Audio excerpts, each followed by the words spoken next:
Robin Seymour-Hicks is a professional in treatment and prevention of substance abuse and serves on the Coordinating Council of Drug Safe Worthington.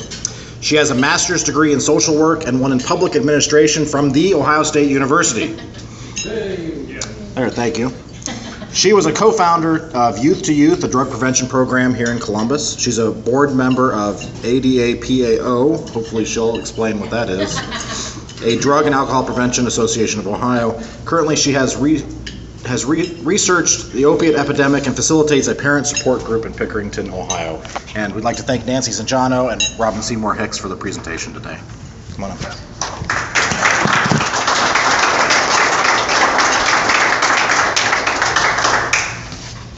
Hello. Let me get myself situated here.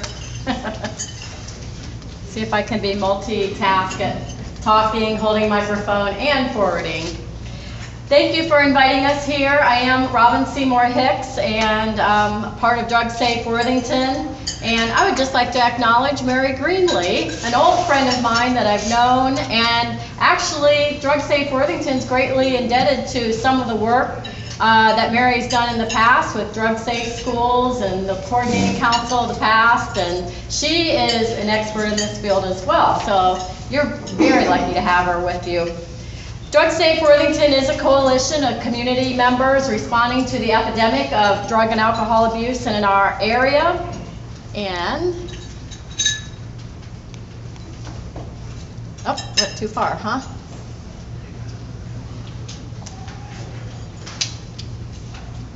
So I got to do all these things at one time, so it's going to take me just a second. So,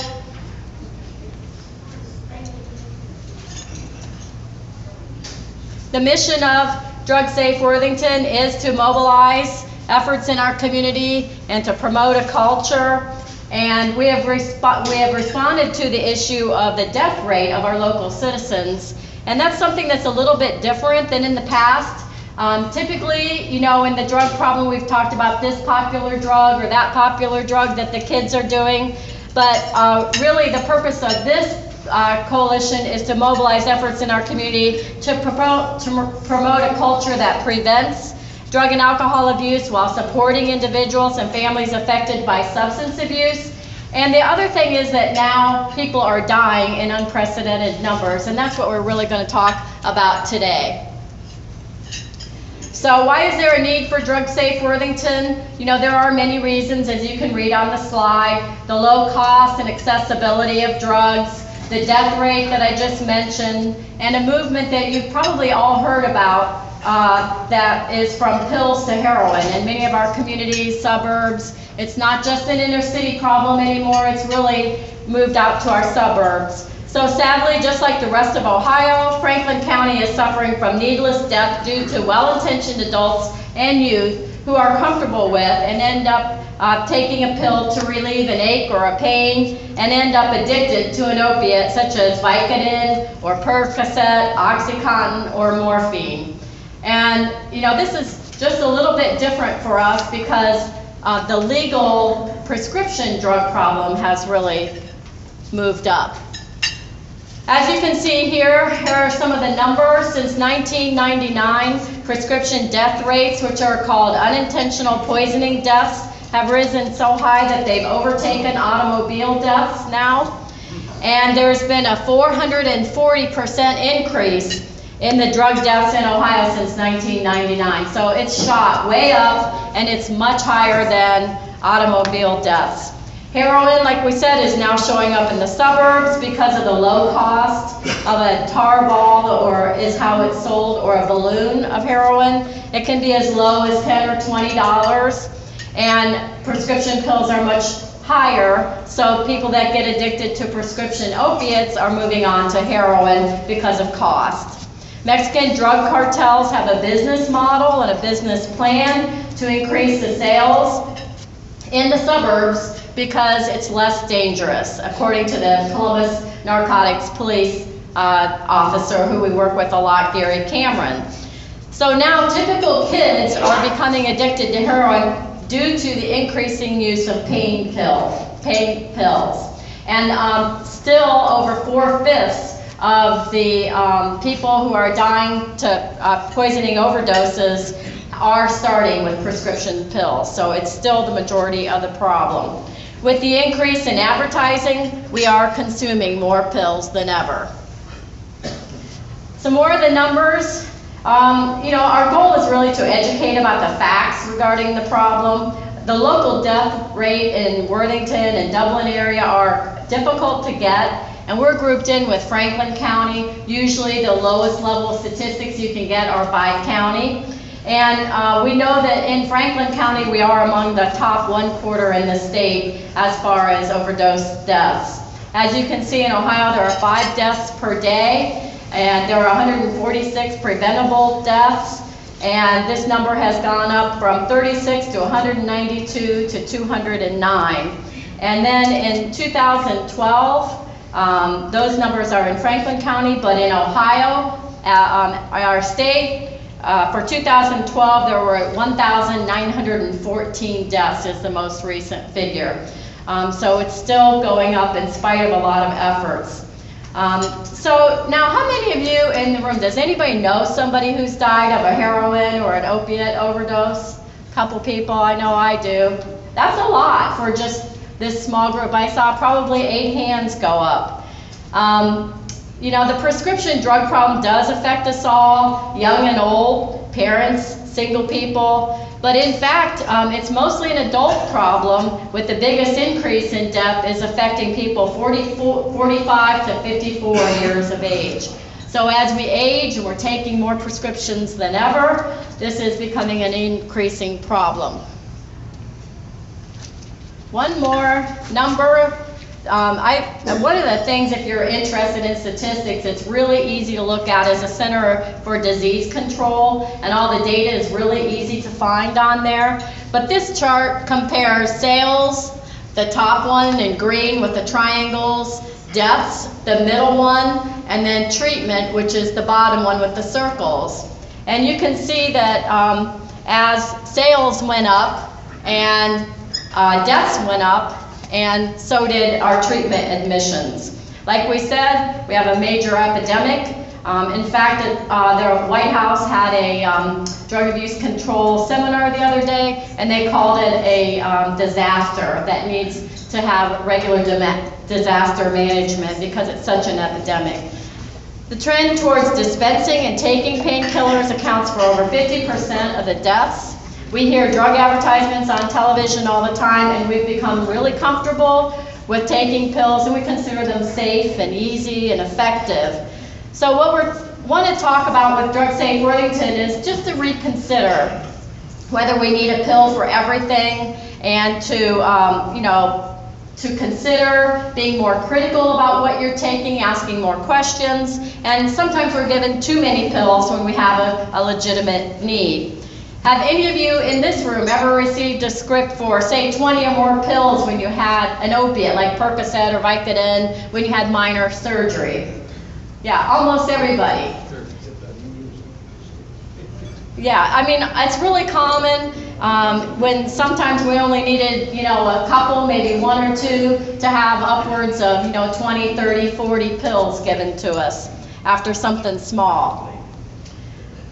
Pain pills and heroin are both opiates, yet pills do not seem as dangerous as heroin. We get really upset about heroin and injecting heroin, but really they're the same. And this slide shows us what Vicodin, Percocet, and heroin, they're all opioids and have nearly the same chemical footprint. And in fact, they're just as potentially addictive, just as dangerous, and what we're finding out, just as deadly.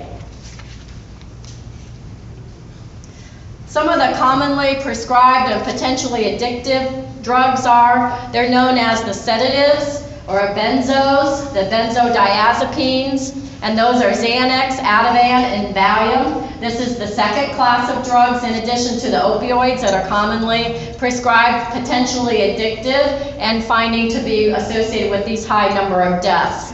So any combination of a benzo and an opioid is very, very dangerous.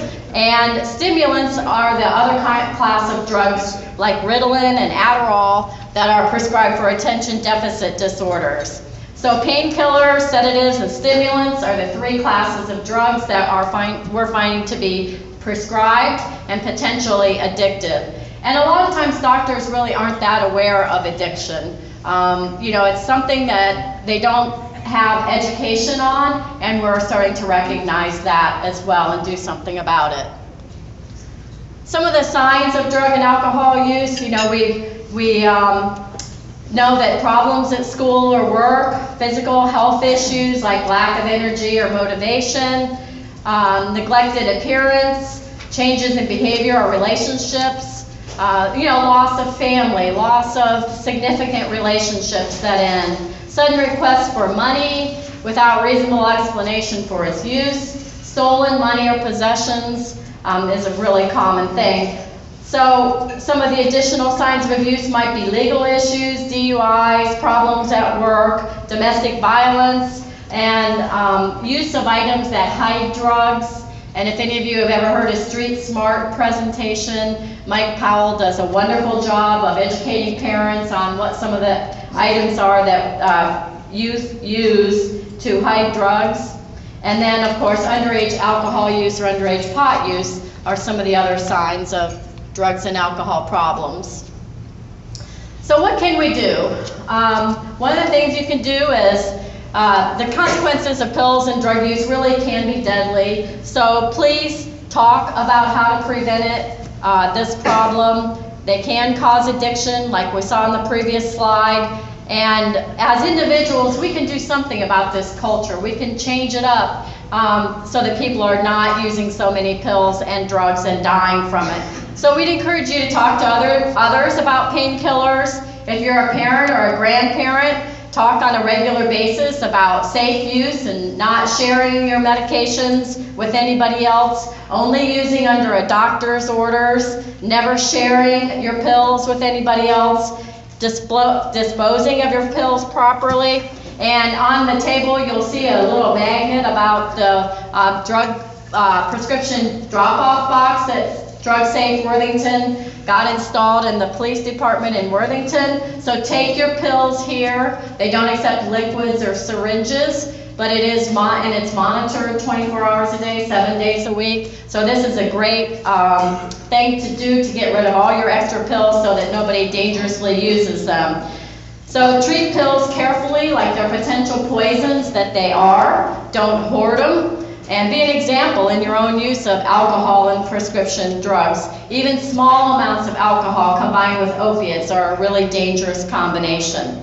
So dispose of them properly and encourage your family members to think carefully about the medications that they're taking. One of the things that we're interested in doing is, changing the environment, the community that we live in. And if we all act together, then we can change what's going on and reverse that death rate. So critically evaluate the advertisements. You hear the little purple pill and all the side effects and all of that. Start to understand that, that advertising has really been a huge factor in the death rate that's gone up in our country.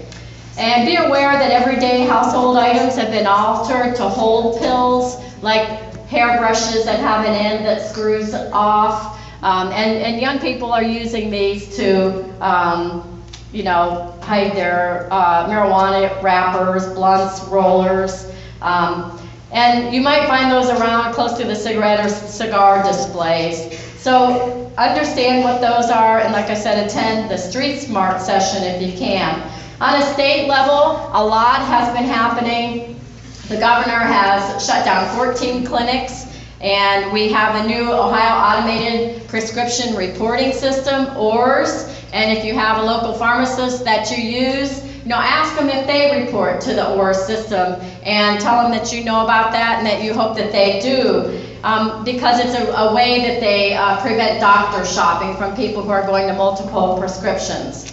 We know that prevention does work, that we know we can stop this epidemic in our own culture, communities, and our professional associations, our families, by changing how we get and use prescription medications. Get involved in our organization, attend some of our events, And Drug Safe Worthington, here's a list of some of the people who are on our coordinating council. And you know, the other thing we want to do is support the people who suffer from addiction and you know, those who have lost loved ones to this epidemic as well. When schools and cities and police and businesses and the faith community are all working together in a coalition, it has been shown to be successful. There are coalitions also in Hilliard, Dublin, Delaware, and Pickerington, just to name a few. We also want to thank Healthy Worthington for getting us started and sponsoring our beginning. We are a 501c3. Thank you very much for this opportunity to speak here. There are evaluations on your table that help us with grants. So if you would please fill out the evaluation. And we do have more of the little prescription drop-off magnets if you need any, to make sure your pharmacist knows about our drop-off box and the oars. And call us or email us at our website if you have any questions or would like a speaker. If you have any questions, I'd be willing to entertain a question or two. We presently have two states, Colorado and Washington, who are nuts. And what are you doing in the state of Ohio to educate legislators on the importance, in my opinion, of not letting this happen in Ohio? Marijuana? Yeah. I mean, obviously you guys know that marijuana is the #1 drug of choice for high school teenagers, even more than alcohol, because we've successfully eliminated or cut down access to alcohol by carding and not selling to underage youth. But marijuana, sadly, is more available than alcohol, and so it's easier to get. I'm on another organization, ADAPO, the Alcohol Drug Prevention Association of Ohio, and also another organization called the Drug Free Action Alliance here in Columbus. And they've developed a program, and Drug Safe Worthington, if we go for a federal grant, we have to choose 2 drugs, and it would probably be opiates, and marijuana would be the second one I'm thinking we would choose, depending on what the council says. But the position has been that marijuana is, if it is to be voted on as a medication, we think that it should go through the FDA, that we have one of the world's best systems for researching and evaluating. We don't vote on cancer medications, and marijuana as medicine has really been, you know, it's a way to lower our attitudes against marijuana and soften our attitudes. And when do I know the field, and I've researched a lot on marijuana, and I don't feel like I'm capable of voting on it. So it really should be under the FDA and not up for a general vote. And that's like a general prevention position, not necessarily Drug Safe Worthington. Yeah, one of the problems that you have here is the initial dispensing of the pills. I mean, if you're going to a dentist or a doctor and they give you Percocet, one of these opioids automatically, oh, take these, and if you have pain, etc., etc. That is where the first step should be. Have the physician and the dentist not do that. Right. Because, I mean, I have had pills, I mean, you know, at my age I've had a right. And I get a pill, and I don't use them. Right. I mean, if you feel like you don't need it, you always have the right to not get it filled. It's hard to make these decisions. But talk to your healthcare worker, your doctor, your healthcare professional, and see if you really have to, you know, fill an opiate and have it laying around. I know people that have, you know, that the prescriptions are just for so many pills. You know, often they're just, you know, when you only need 1 or 2, and like oral surgery, wisdom teeth, people say, well, they were, you know, I had a brother-in-law who was given 40 pills for a wisdom tooth that came out. And you know, you would need 1 or 2 at the most. So you're absolutely correct. But a lot is happening on the state level. There is an opiate protocol right now, and there's also a prescribing protocol that the governor has put together, a governor's opiate advisory committee. It's called the G Code, and they have really done a lot. And so they do have a new opiate protocol for prescribing, as well as emergency room protocol, so that people can't go to the emergency room and get prescriptions like that. So if you're in an emergency room, just make sure they're following that Ohio opiate protocol. Could you explain the direct reason for the mortality? Is it more a consequence of heroin use and an uncontrolled substance, that sort of thing, or is it people, or is it a matter of people taking too much of the prescribed medicines? So I just want to know why exactly people are dying. I actually have looked at this recently because I'm writing a white paper for DAPO on it. It's not so much for Drug Safe Worthington, but that's exactly who is dying. That's what I want to know and why. But it is really prescription pills. Still, the majority of the problem either started with or are directly related to the opiate. 50% of the deaths are opioid prescriptions. Heroin has increased as a result of the prescription pill epidemic because of cost. So while people are dying of heroin overdoses, still prescription pills are at the heart of that. And as a side note, in Pickerington, I do run a parent support group, and we have 20 parents there, and I can think of 2 of the 20 where they're 20-something, you know, and all of their children, there are 2 in high school, and the rest are in their young 20s. All of them have a heroin problem. All of them started with prescription pills first. Several because of legitimate medical needs. You know, they were 4-point students, you know, all of this, and then ended up on heroin. So it really is, we're not very careful. Ken Hale of OSU, College of Pharmacy, came up with a term pharmaceuticalized, and as a culture we've really seen it as a safe and effective and easy and not very dangerous thing to take multiple prescriptions. People dying are 5 or more prescriptions.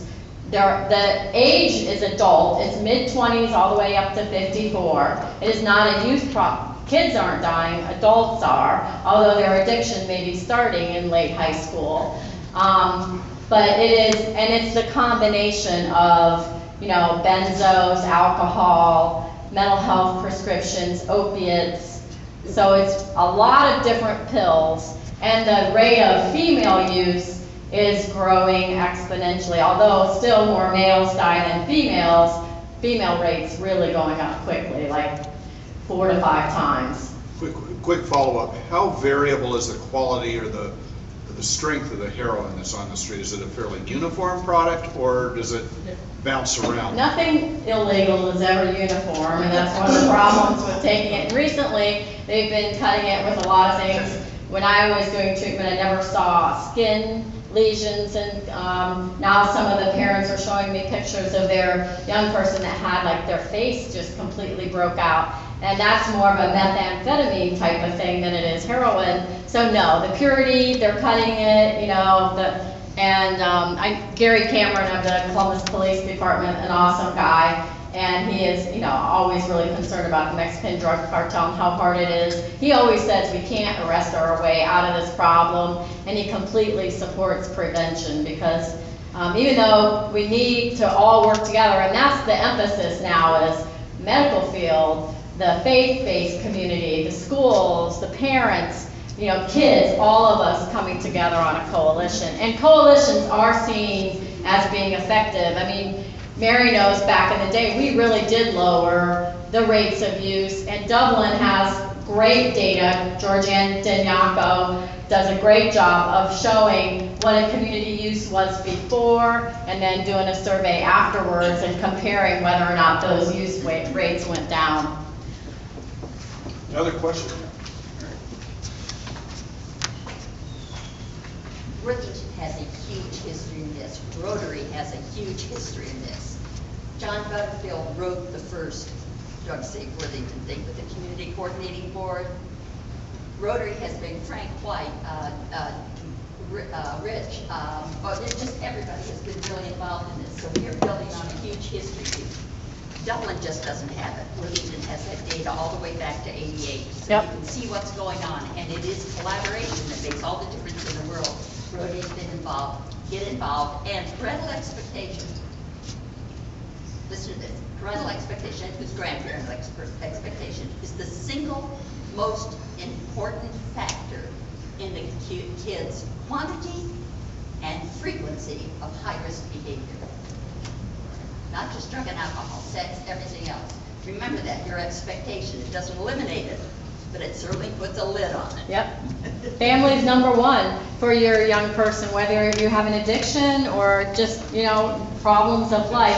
And Governor Kasich started that Start Talking program. Research is showing that 5 minutes of talking really does lower drug use rates. Just 5 minutes of talking to your child or your grandchild.